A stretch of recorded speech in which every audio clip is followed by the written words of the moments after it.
Sicela ube nalelela nguMango Thobani, izangoma esipulayo ezinye esipulayo amathambo. Ngizoveza nanti ibhodlela leli. Ibhodlela leli lokuqina. Ibhodlela leli eliqinisa iy'moto. Ibhodlela leli elenza ukuthi imoto yakho ingaginqiki.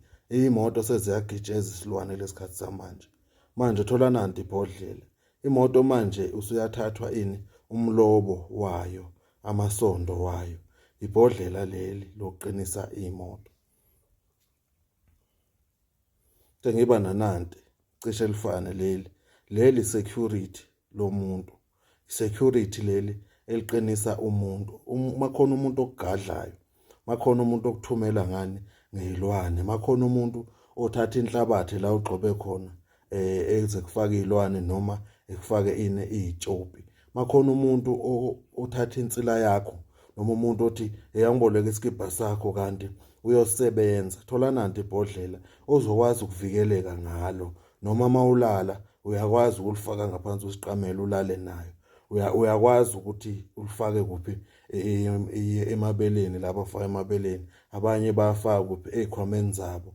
Uthi mawuhamba uvikeleke ngoba sekunezinto ey'gqitshwayo ey'mpambanweni zomgwaqo, kunezinto ey'gqitshwayo ey'thwebula amandleni. Thola nanti-ke ibhodlela wena uzokwazi ukuthi uvikeleka noma uhamba kuphi. Bese kuba nanti ibhodlela leli nalibona ukuthi linani phakathi.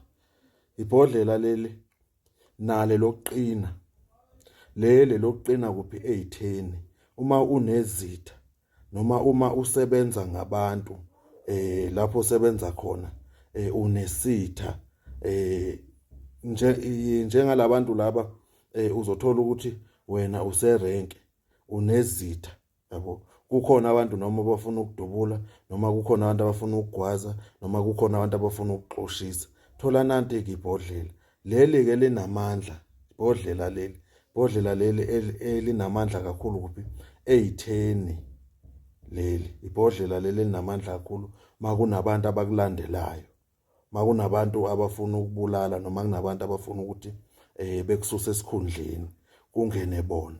Thola nanti ibhodlela leli liyavikela nanomuthi mabezokugadla, izinto zigquma kulo zibuyele kubona.